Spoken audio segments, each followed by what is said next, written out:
Hello दोस्तों, नमस्कार। मैं राहुल यादव एक बार फिर से आप सभी का स्वागत करता हूं आपके अपने ज्ञानसु गुरुकुल के ऑनलाइन प्लेटफॉर्म पर। आई होप आप सभी लोग स्वस्थ होंगे, मस्त होंगे और अपनी पढ़ाई-लिखाई सुचारू रूप से कर रहे होंगे मेरे प्यारे साथियों।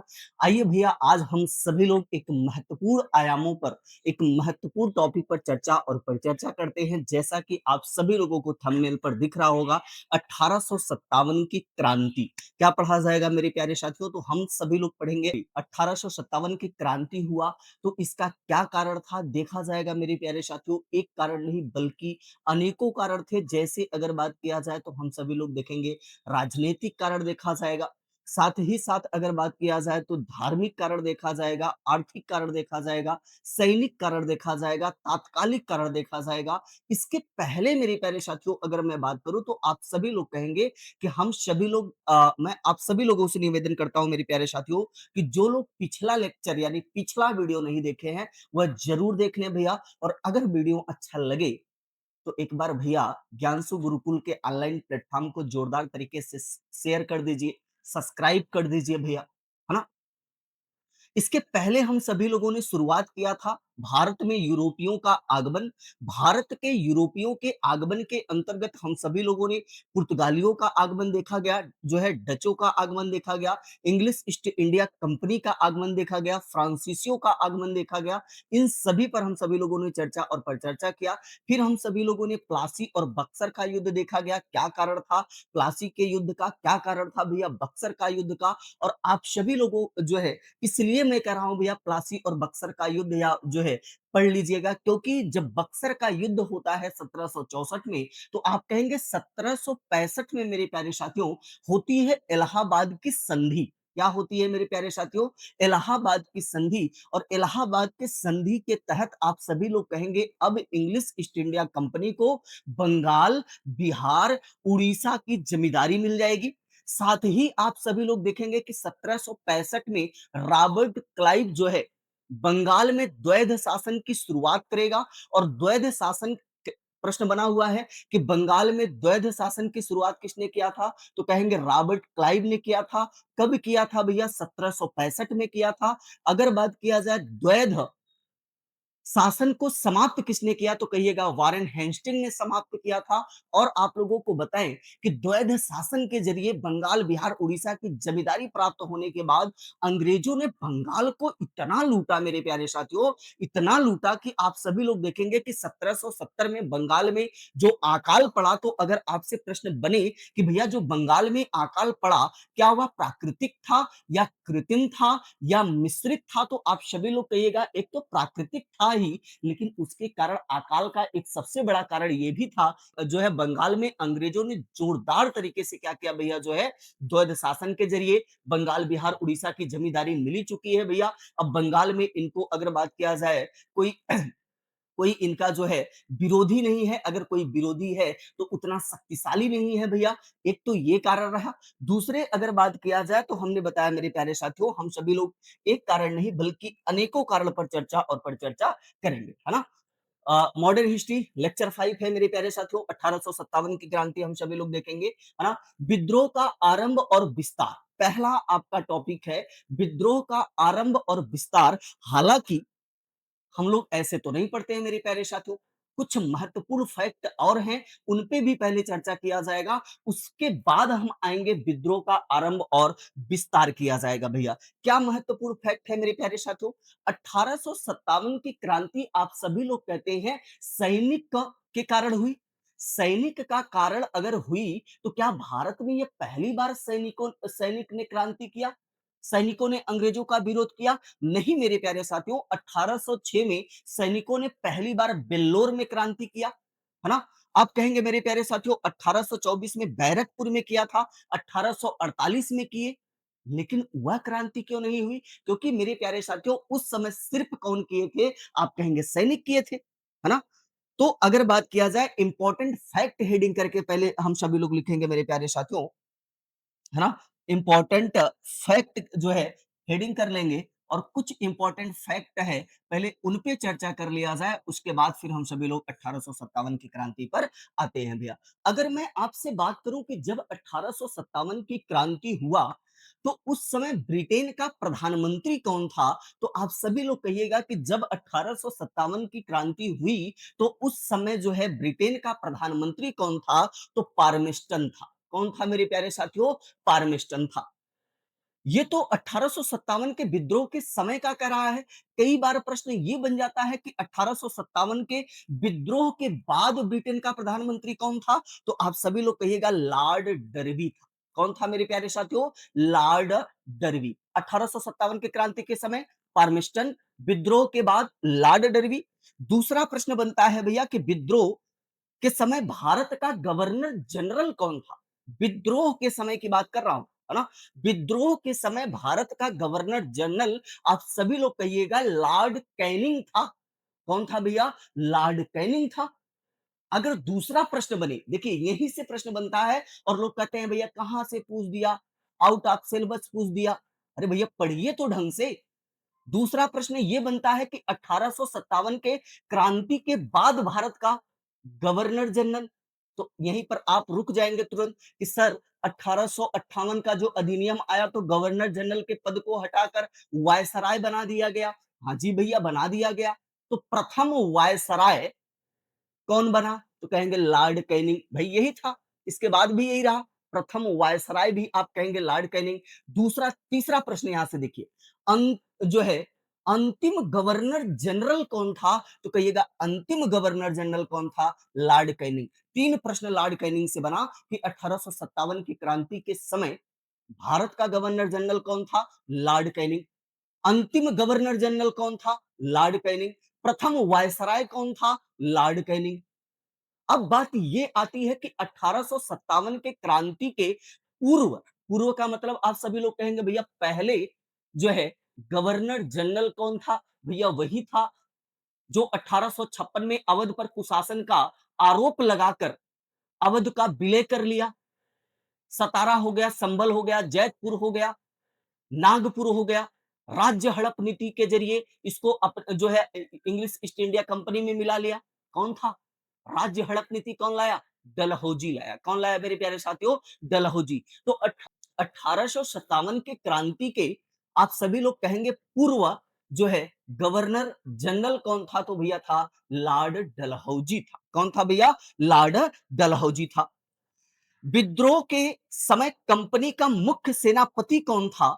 विद्रोह जब हुआ तो उस समय कंपनी का जो है मुख्य सेनापति या कमांडर इन चीफ कौन था? तो कहिएगा जॉर्ज एनिसन था। कौन था? जहां पर बैठे हैं भैया वहीं पे गुनगुना लीजिए, वहीं पर बोल लीजिए कि जो है विद्रोह के समय कंपनी का मुख्य सेनापति या कमांडर इन चीफ कौन था? तो जॉर्ज एनिसन था। विद्रोह के, है ना, बाद आप सभी लोग देखेंगे भैया तो कोलिन कैंपबेल था। कौन था भैया? कोलिन कैंपबेल था। और विद्रोह के समय भारत का, है ना, विद्रोह के समय भारत का जो है मुगल बादशाह कौन था? तो कहिएगा बहादुर शाह जफर। जफर इसका टाइटल है। इसको हम सभी लोग बहादुर शाह द्वितीय के नाम से जानते हैं। बहादुर शाह प्रथम कौन था? सर मुअज्जम था भैया, मुअज्जम। मुअज्जम कौन था भैया? औरंगजेब के बड़का पुत्र है ना? समझ में आया? है ना? साहे ए बेखबर किसे कहा जाता है?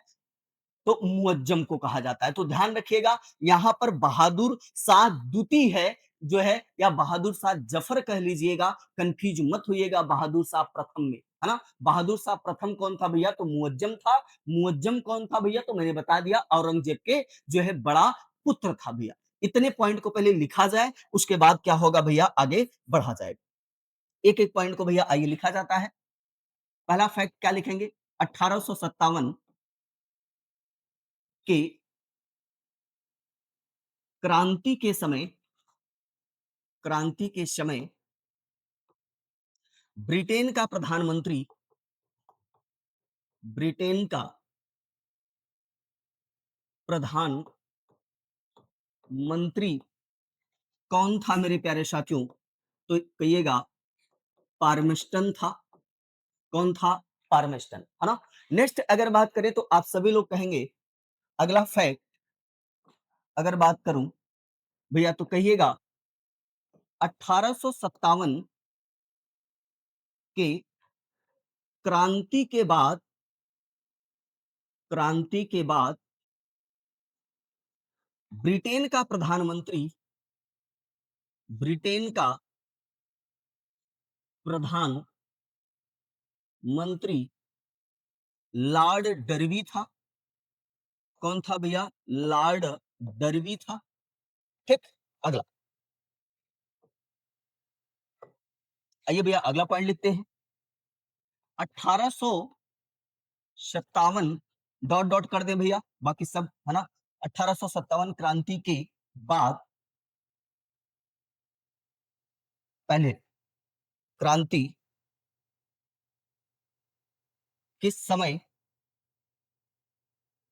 ब्रिटेन के समय गवर्नर जनरल या गवर्नर, तो कहिएगा लॉर्ड कैनिंग था। Lord Canning. ठीक। अगला पॉइंट आइए भैया लिखते हैं। 1857 के क्रांति के पूर्व गवर्नर, तो आप सभी लोग क्या कहेंगे भैया? डलहौजी था। डलहौजी। ठीक। डलहौजी था। आगे अगर बात कर लें भैया, चल, ये तो पूर्व हो गया। अगला फैक्ट लिखेंगे। 1857 के क्रांति के समय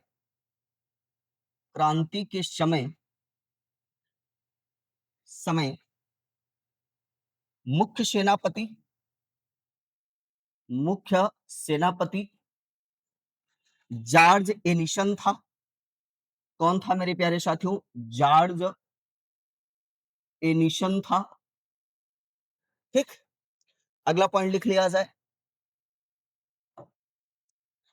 ऊपर लिख देते हैं मेरे प्यारे साथियों।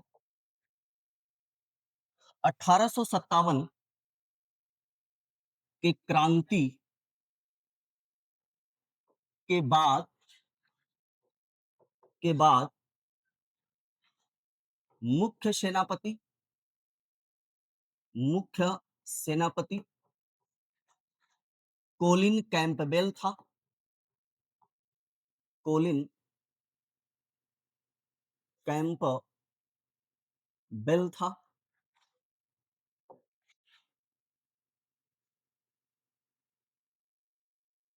चलिए अगला पॉइंट लिखते हैं। आप सभी लोग कहेंगे 1857 के क्रांति के समय मुगल मुगल शासक बहादुर शाह जफर, कौन था भैया? द्वितीय, है ना। ये रहे कुछ महत्वपूर्ण फैक्ट, इसको नोट कर लीजिएगा और इसको वेरी वेरी इंपॉर्टेंट कर लीजिएगा मेरे प्यारे साथियों। जब यहां से प्रश्न बनता है तो फिर स्टूडेंट कहते हैं भैया आउट ऑफ सिलेबस पूछ लिया गया है। ये सारे इंपॉर्टेंट फैक्ट है। मैं साइड हो जाता हूं, आप सभी लोग इसको स्क्रीनशॉट ले लीजिएगा या वीडियो रोककर भैया लिख लीजिएगा। अब हम लोग कुछ महत्वपूर्ण फैक्ट को देखें। अब अगर बात किया जाए तो 1857 की क्रांति के कारण को समझा जाता है कि 1857 के क्रांति का कारण क्या था, है ना। एक मिनट भैया, चल, अगली हेडिंग करेंगे 1857 की क्रांति का कारण। 1857 के क्रांति का कारण, कारण को समझा जाता है। क्या कारण था भैया? आइए समझते हैं। कहिएगा भैया कि 1857 की क्रांति का एक नहीं बल्कि अनेकों कारण थे। एक कारण के कारण कोई भी क्रांति नहीं होता है। आप अपने घर के आसपास या अपने घर में होने वाले क्रांति को देख लीजिए भैया। क्या एक कारण से क्रांति हो जाती है? कईयों कारण होते हैं और लास्ट में भैया एक जो है कारण होता है तात्कालिक कारण। तो 1857 का तात्कालिक कारण सैनिक था, लेकिन और कारण थे। और आप सभी लोग कमेंट बॉक्स में लिखेंगे कि जो है बक्सर का युद्ध का तात्कालिक कारण क्या था? कमेंट बॉक्स में लिखेंगे। तो पहला कारण आप सभी लोग कहेंगे भैया सामाजिक एवं प्रशासनिक कारण था। क्या कहेंगे मेरे प्यारे साथियों? सामाजिक, हाँ, व प्रशासनिक कारण, सामाजिक व प्रशासनिक कारण अभी देखा जाएगा क्या कारण था। दूसरा आप सभी लोग कहोगे मेरे प्यारे साथियों कि सामाजिक और धार्मिक कारण था, है ना? सामाजिक का दूसरा कारण अगर देखा जाए तो आप सभी लोग कहेंगे सामाजिक, सामाजिक व धार्मिक कारण। अभी समझाते हैं, एक एक पॉइंट को समझा जाएगा। धार्मिक कारण, नेक्स्ट अगर बात किया जाए कहिएगा सामाजिक आर्थिक कारण, सामाजिक आर्थिक कारण, एक कारण ये भी था आर्थिक कारण। नेक्स्ट अगर बात किया जाए तो आप सभी लोग कहेंगे भैया कि सामाजिक जो है या सैनिक कारण, इसको कर लेंगे सिर्फ, क्या कर लेंगे भैया? सैनिक कारण, सैनिक कारण। और सैनिक कारण ही क्या बना था मेरे प्यारे साथियों? तो आप सभी लोग कहेंगे भैया तात्कालिक कारण बना था। क्या बना था भैया? तात्कालिक कारण बना था। आइए एक एक को समझा जाता है। सामाजिक एवं प्रशासनिक कारण की अगर मैं बात करूं तो बात है मेरे प्यारे साथियों 1856 की। कब की कहानी है मेरे प्यारे साथियों? 1856 की कहानी है। और 1856 में हम लोग किसको समझ रहे हैं भैया? सामाजिक व प्रशासनिक कारण। मैं लिखवाऊंगा नहीं भैया, है ना? क्योंकि हमें यूपीपी का परीक्षा देना है, जिस लेवल का परीक्षा देना है बस उतना ही समझाऊंगा जितना आपके परीक्षा के लिए जरूरी है ना? और उतने ही फैक्ट लिखवाऊंगा जितने जरूरी है। बस कारण समझिए। और मैं हमेशा कहता हूं जब भी पढ़ने बैठिए कॉपी और पेन लेकर बैठिए भैया। जो महत्वपूर्ण फैक्ट मिले आपको जो है मैं बताता जाऊंगा, आप सभी लोग नोट डाउन करते जाएंगे। सामाजिक और अगर बात किया जाए प्रशासनिक कारण में तो 1856 की कहानी से मैं शुरुआत करता हूं। 1857 में क्रांति हुआ था। 1856 में हुआ क्या? 1856 की अगर मैं कहानी की बात करूं मेरे प्यारे साथियों तो इस समय 1856 में अगर जो मुगल शासक जो था, कौन था भैया? मुगल शासक अब अंग्रेजों के, है ना? मुगल शासक अंग्रेजों के अधीन कार्य करने लगा है ना? या आप कहेंगे भैया अंग्रेजों के किसके हो गया है? अधीन हो गया है। चलिए भैया आप सोचिए ना, आप अपने ऊपर एग्जाम्पल लीजिएगा। अगर आप स्वतंत्र हो तब आपको रहने में आसानी होगा, या आप किसी के अधीन रह के जो है अपना जीवन यापन कर रहे हैं तब आपको आसानी होगा। आप कहेंगे सर मैं स्वतंत्र रहूंगा तो अपने अनुसार पढ़ूंगा, अपने अनुसार खाऊंगा, अपने अनुसार सोऊंगा, अपने अनुसार भैया रील्स देखूंगा। लेकिन अगर अधीन रहेंगे तो अगले के अनुसार हमें सब कुछ करना पड़ेगा। चलिए भैया यहां तक तो ठीक था। अब अगर बात किया जाए तो अंग्रेज, मैं दूसरा पेज लेता हूं मेरे प्यारे साथियों, या यहीं पर चलिए समझाते हैं। एक गवर्नर आता है जिसका नाम होता है मेरे प्यारे साथियों एम हर्ष। क्या नाम होता है? एम हर्ष।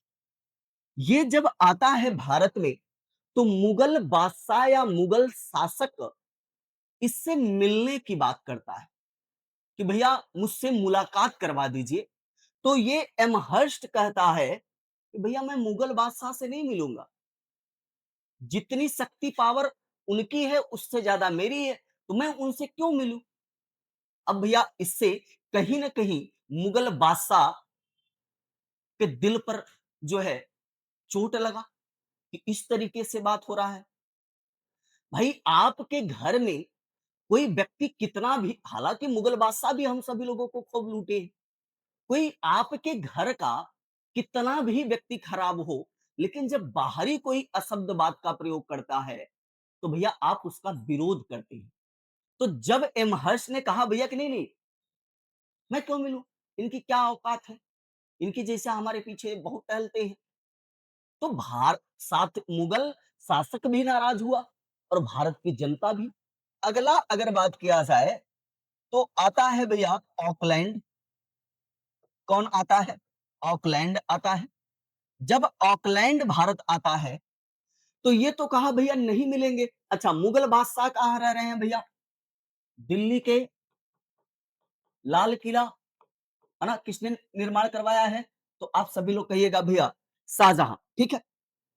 तो यहां पर रह रहा है, ये ऑकलैंड करा है कि भैया मुगल बादशाह निकल जाओ, इसको छोड़ दो, मतलब उनके घर को ही कह रहा है छोड़ दो। एक कारण ये भी बना, फिर नाराज हुआ भैया मुगल बादशाह। साथ ही में अगर बात किया जाए आगे, आता है मेरे प्यारे साथियों डलहौजी। कौन आता है? डलहौजी। आप सभी लोग हमको कमेंट बॉक्स में बताएंगे कि सजदा और पैबोस की शुरुआत किसने किया था? तो आप सभी लोग कहेंगे मेरे प्यारे साथियों कि सजदा और पैबोस की शुरुआत की अगर बात होती है तो बलबन ने शुरू किया था। कौन किया था? बलबन। लौह एवं रक्त की नीति, बलबन, है ना? तो सजदा का मतलब क्या होता है? मेरी तरफ देखिए, मैं समझा देता हूं सजदा और पैबोश क्या होता है ना? इधर उधर मत देखिए, मेरे तरफ देखिए। जैसे जब आप किसी से मिलते हैं भैया और नमस्कार करते हैं कि सर नमस्कार, है ना, अंकल नमस्कार, हाथ जोड़कर, तो वह होता है सजदा। और पैबोस का मतलब होता है कि किसी के अधीन होना, है ना? पैबोस का मतलब होता है कि पहले के लोग, आप सभी लोग देखते होंगे मेरे प्यारे साथियों, पगड़ी उगड़ी बांधा करते थे भैया। पगड़ी को उतारकर राजा या शासक के चरणों में रख देना और उसका चरण चुंबन करना, ये होता था पैबोस।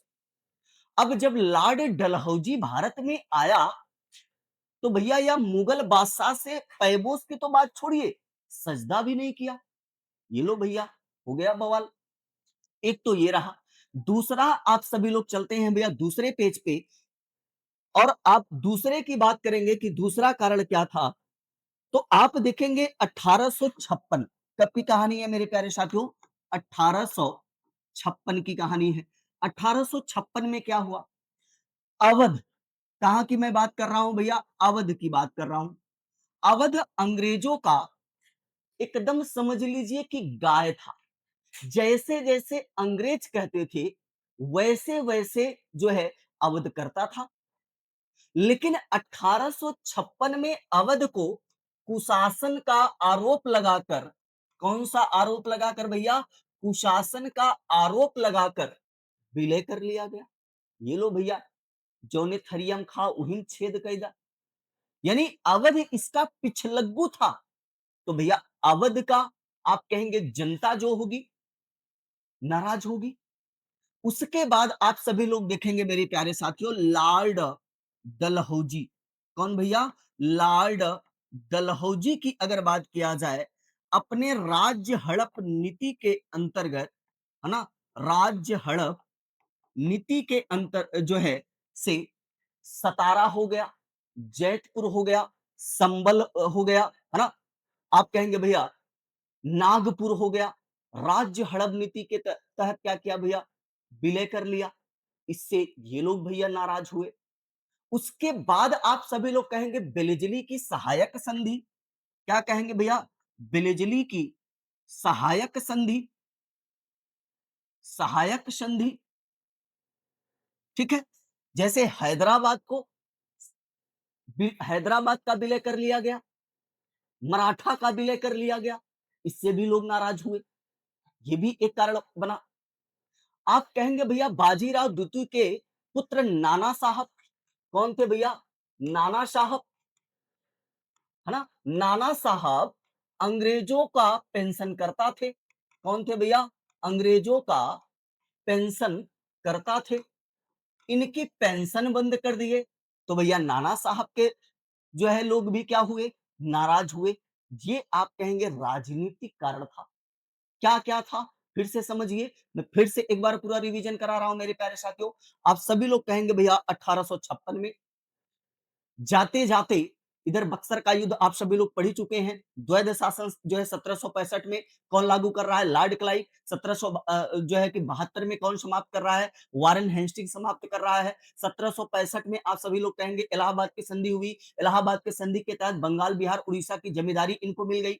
इधर भैया अवध के सॉरी, है ना, मुगल शासक, आप कहेंगे भैया अंग्रेजों के पेंशन करता या अधीन शासन करने लगे। 1856 में अवध भी का विलय कर दिया गया कुशासन के आधार पर, है ना। संभल जो है सतारा हो गया, संभल हो गया, नागपुर हो गया, उदयपुर हो गया, इन सभी को राज्य हड़प नीति के तहत मिला लिया गया, विलय कर लिया गया। बिलजली के सहायक संधि जो है मराठों का जो है कि विलय, आप कहेंगे भैया हैदराबाद का विलय, नाना साहब का पेंशन बंद कर दिया गया। ये तो था मेरे प्यारे साथियों राजनीतिक कारण। आइए आर्थिक कारण पर हम सभी लोग चर्चा करते हैं। इस पे चर्चा करते हैं भैया आर्थिक कारण पर।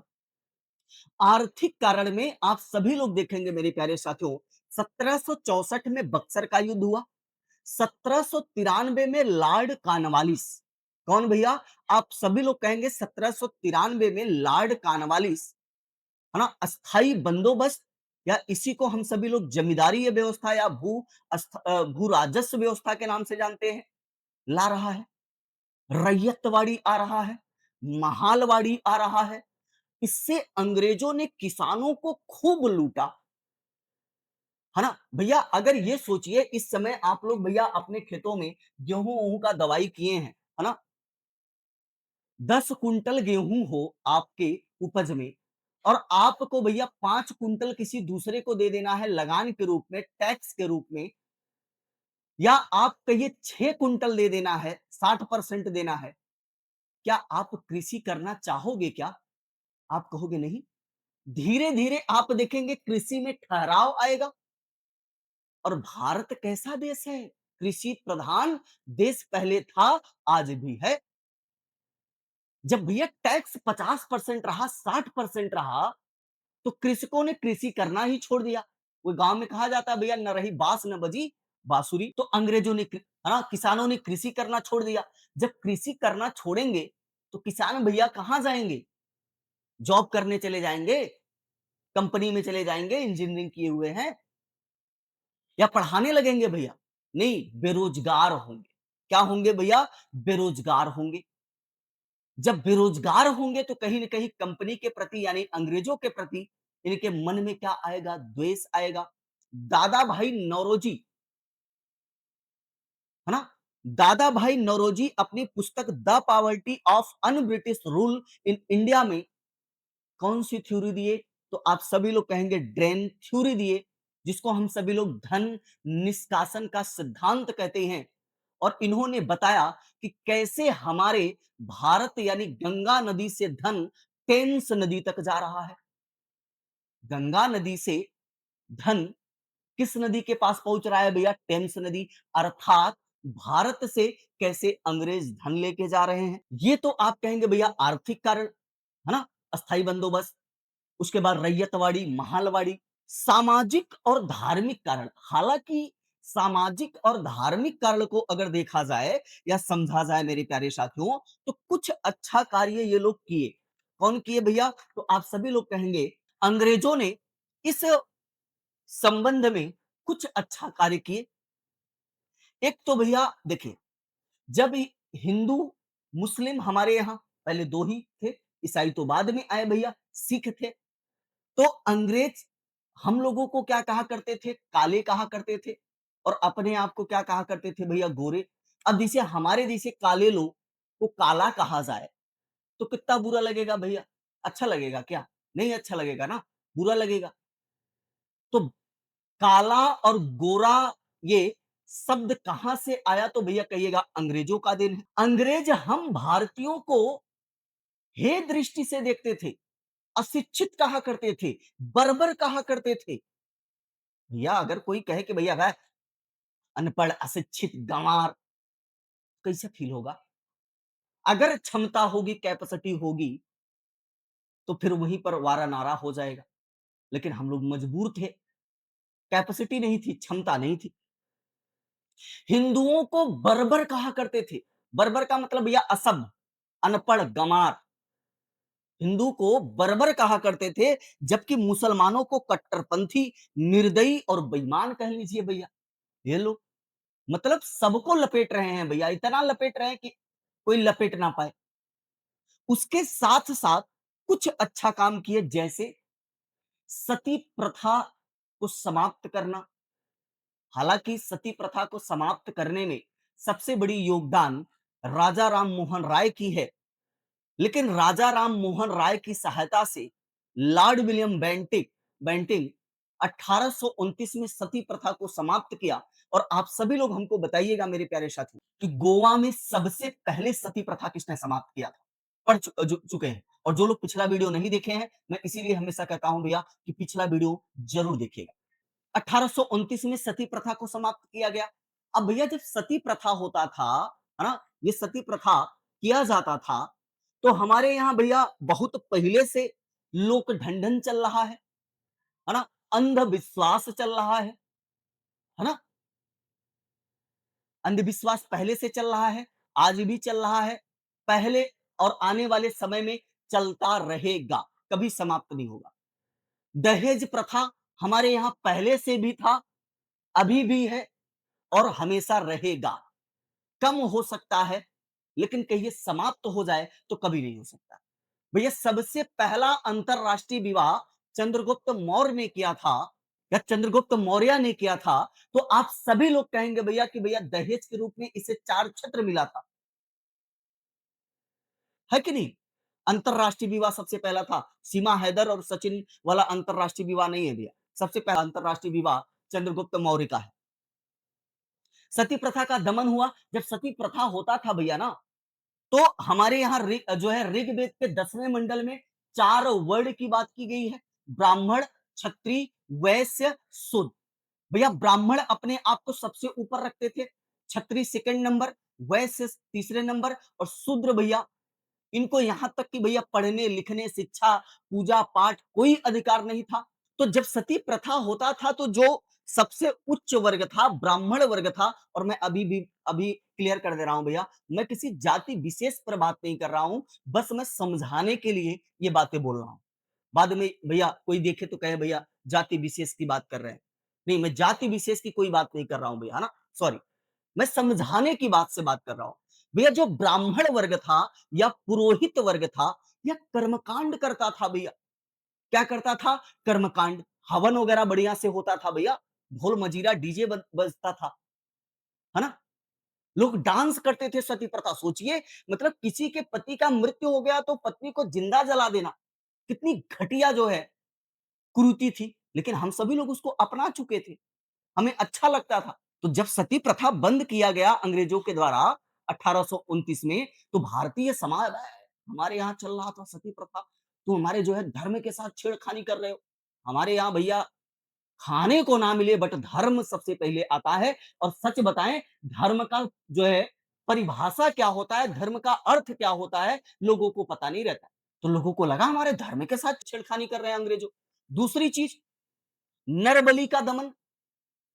भैया पहले लोगों का बलि दिया जाता था, लोगों का बलि दिया जाता था। 1844 में हार्डिंग के समय समाप्त कर दिया गया। ये लो भैया फिर लोग माहौल गर्म कर लिए। अबे अंग्रेजों, तुम लोग एक तो सती प्रथा बंद किए, फिर ऊपर से नर जो है बलि को बंद कर रहे हो। इससे भी लोगों को बुरा लगा। कन्यावध, भ्रूण हत्या आज भी तो चल रहा है भैया, कहां बंद हुआ है ना? कन्या वध को भैया जांसोर के समय 1795 में ही बंद कर दिया गया था। इससे भी जनता नाराज हुई कि हमारे धर्म के साथ छेड़खानी कर रहे हैं। दास प्रथा 1843 में समाप्त किया गया। दास प्रथा 1843 में समाप्त किया गया। इससे भी जो है कि आहत पहुंचा धर्म को लेकर भैया, जो कि कोई आहत नहीं पहुंचना चाहिए, कुरीतियां थी एक प्रकार का, लेकिन भैया हम लोग उसको अपना चुके थे। बाल विवाह अधिनियम आया, उसके साथ साथ विधवा पुनर्विवाह आया। कौन सा विवाह भैया? विधवा पुनर्विवाह आया। अब सोचिए कि भारत का पहला, आप सभी लोग कहेंगे, संविधान किसको माना जाता है? मनु स्मृति को माना जाता है और उसके लेखक भी मनु जी हैं। उसमें यह कहा गया था भैया कि जो विधवा है उसका मुंडन करा देना चाहिए। मतलब उसके जीवन में एक तो पहले से अपार समस्या है और इसमें कहा गया भैया कि मुंडन करा दो ताकि उसकी पहचान हो सके कि भैया विधवा है। अच्छा, विदुर की अगर बात किया जाए, किसी की पत्नी मर जाए तो विदुर पुनर्विवाह कर सकता था, लेकिन विधवा पुनर्विवाह नहीं कर सकती थी। तो अंग्रेजों ने भैया ये अच्छा काम किया 1856 में। कि विधवा पुनर्विवाह लाए। लोगों को लगा बे यार, ये क्या कर रहे हो तुम लोग? 1857 क्रांति 1856 में बंद हो रहा है। माहौल एकदम गर्म चल रहा है भैया। विधवा पुनर्विवाह, क्या पहले के लोग अगर देखा जाए हे दृष्टि से देखते थे जिसके पति का मृत्यु होने के बाद, क्या आज नहीं देखते हैं क्या? आज भी देखते हैं भैया। मैंने देखा है कि जब घर पे कोई शुभ कार्य होता है, लोग एक कहीं शुभ कार्य के लिए जाते हैं, तो भैया कतराते हैं, बचते हैं कि भैया फलाने जो है आगे ना पड़ जाएं। ये क्या है भैया? समझ रहे हैं? तो एक तो ये धार्मिक कारण हो गया। 1813 के चार्टर एक्ट के जरिए भारत में अनुमति मिल गई किसको आने का? ईसाई को आने का। और ईसाई आएंगे तो ईसाई धर्म का क्या करेंगे भैया? कहेंगे प्रचार और प्रसार करेंगे। इसके पहले भारत में यह व्यवस्था थी मेरे प्यारे साथियों, क्या व्यवस्था थी कि अगर कोई धर्म परिवर्तन करता है तो उसके पैतृक संपत्ति उसको नहीं मिलेगी। यदि कोई धर्म परिवर्तन करता है तो उसकी पैतृक संपत्ति उसको नहीं मिलेगी भैया। समझ रहे हैं? लेकिन इस चार्टर एक्ट के जरिए ऐसा कहा गया कि भैया अगर कोई व्यक्ति ईसाई धर्म अपनाता है तो उसके पैतृक संपत्ति से उसे वंचित या वंचित नहीं किया जाएगा। ये भी अब भैया काफी जो है, आज हम सभी लोग क्या मनाते हैं भैया? Christmas day. क्या मनाते हैं? Christmas day. क्रिसमस डे भैया हमारे भारत में जोरदार तरीके से चलने लगा है। हमारा त्योहार है क्या क्रिसमस डे? हमारा त्योहार नहीं है। लेकिन हम लोग भैया वही है कि जिधर लोग चल दिए पूर्व पच्छों, उधर निकल लिए। हम लोग मकर संक्रांति मनाते हैं भैया। खिचड़ी। मकर संक्रांति हमारा त्योहार है क्या? मकर रेखा पे हैं क्या हम सभी लोग? हम लोग तो कर्क रेखा पे हैं भैया ना। हम लोग उत्तरी गोलार्ध में है, मकर रेखा दक्षिणी गोलार्ध में है। क्या संबंध है भैया मकर संक्रांति से? लेकिन मनाते हैं, पता नहीं। अच्छा, मकर संक्रांति की कहानी लोक ढंढन देखिए भैया। आप मकर संक्रांति अब देख रहे होंगे कि 14 की जगह 15 को पड़ रहा है, क्योंकि प्रत्येक 72 वर्ष में एक दिन बढ़ जाता है। जब एक दिन बढ़ा तो शायद जो है 2014 या 2016 से मुझे क्लियर नहीं है, आपको क्लियर कर लीजिएगा। एक दिन बढ़ गया 2084 तक, सन 2084 तक मकर संक्रांति 15 को पड़ेगा। 84 के बाद क्या पड़ेगा भैया? कहेंगे आप सभी लोग जो है 16 को पड़ेगा, यानी 85 2085 के बाद 16 को पड़ेगा। लेकिन उसके भी हमारे यहाँ अपने अपने सिद्धांत हैं। कुछ लोग 14 को मना रहे हैं, कुछ लोग 15 को मना रहे हैं, जो कि हमारा त्योहार है ही नहीं है। तो ये रहा धार्मिक कारण, सामाजिक धार्मिक कारण, आर्थिक कारण समझा गया, राजनीतिक कारण समझा गया। आइए मेरे प्यारे साथियों हम सब समझते हैं जो है सैनिक कारण। क्या समझते हैं? सैनिक कारण। ठीक है? उम्मीद करता हूं कि आप सभी लोग हर एक पॉइंट को लिखे होंगे। नरबलि का दमन, सती प्रथा का समाप्त या विधवा पुनर्विवाह, सभी जो है वीडियो को रोक रोक के भैया लिख लीजिएगा, है ना? क्योंकि परीक्षा आपका नजदीक है और विगत अभी जो भी परीक्षाएं पीछे कुछ समय पहले हुए हैं वहां से जोरदार तरीके से 1857 की क्रांति से प्रश्न बना हुआ है। हाँ? आइए सैनिक कारण को समझते हैं हम सभी लोग। सैनिक कारण क्या हुआ? हमने पहले बताया कि इसके पहले सैनिक कारण हो चुका है कई बार, लेकिन यह सैनिक कारण एक अपना अलग रुख पकड़ा। क्या भैया? सैनिक कारण। आइए समझते हैं सैनिक कारण। 1857 के विद्रोह राजनीतिक या कह लीजिए मेरे प्यारे साथियों आर्थिक या धार्मिक या सामाजिक कारणों के बाद भी अगर सैनिक असंतोष नहीं हुआ होता तो 1857 की क्रांति नहीं होती। सैनिक कारण में पहला तो आप कहेंगे भैया, पहला तो इंग्लिश ईस्ट इंडिया कंपनी का जो सैनिकों का अनुपात था 1:5 था। क्या था भैया? 1:5 था। एक का अंग्रेज अधिकारी था चार्ल्स नेपियर। क्या नाम था मेरे प्यारे साथियों? Charles Napier. ये हमारे भारतीय सैनिकों को, ये हमारे भारतीय सैनिक को भाड़े का सैनिक कहता था। अब भैया बताइए क्या कहा करता था? भाड़े का सैनिक है भैया। ये लो, चार्ल्स नेपियर ने कहा। और दूसरी चीज भैया 1854 में, 1857 के क्रांति के 3 वर्ष पहले 1854 में आप सभी लोग देखेंगे मेरे प्यारे साथियों, 1854 में डाकघर अधिनियम डाकघर अधिनियम लाया जा रहा है। अब जैसे भैया पहले एंड्रॉइड मोबाइल 5G थोड़ी नहीं था कि भैया सैनिक अपने घर से दूर हैं तो मम्मी पापा फैमिली से भैया वीडियो कॉल पे बतिया ले। बात करने का जरिया क्या होता था? लेटर पत्र लिखाया करता था। आप लोग भी लेटर वोटर पत्र वत्र लिखे हैं कि नहीं लिखे हैं? लिखे होंगे भैया, है ना? जो कि फ्री था, उसका कोई शुल्क नहीं था। लेकिन 1854 में डाकघर अधिनियम आया और डाकघर अधिनियम जब आया तो भैया शुल्क देने पड़ा। ये लो भैया, जब शुल्क देना पड़ा तो कहीं न कहीं जो है भारतीय सैनिकों में असंतोष फैला। एक कारण ये भी रहा, एक तो भाड़े का सैनिक कहा जा रहा है, एक का अनुपात 1:5 रखा जा रहा है, दूसरा आप कहेंगे डाकघर अधिनियम। चलिए यहां तक कहानी ठीक थी। कहिएगा दिसंबर 1856 की कहानी है। कब की कहानी है मेरे प्यारे साथियों? दिसंबर 1856 की कहानी है। कब की कहानी है? दिसंबर 1856 में सरकार लोहे के बंदूक ब्राउन बेस की जगह पहले की बंदूक किससे बनाते थे? यानी 1856 के पहले लोहे की बंदूक बनाते थे जिसको ब्राउन बेस के नाम से जाना जाता था। अब उसके जगह नवीन राइफल बना रहे हैं, एनफील्ड बना रहे हैं। अरे भैया पहले बड़की दुई नलियवा बंदूक आई, फिर उसके बाद उसको उसमें सुधार हुआ, नवीनता लाया गया, मौलिकता लाया गया, सृजनात्मकता लाया गया। सिक्सर आया, पिस्टल आया, है ना? AK-47 आया। उसी प्रकार से आप सभी लोग कहेंगे ब्राउन बेस की जगह कौन सी बंदूक आ रही है? एनफील्ड आ रही है। ठीक है भैया, यहां तक भी कोई बात नहीं है, निश्चय किया गया। लेकिन इनफील्ड में जो कारतूस का प्रयोग किया जाएगा, वह कारतूस मेरे प्यारे साथियों, उस कारतूस में गाय और सूअर की चर्बी लगी हुई है।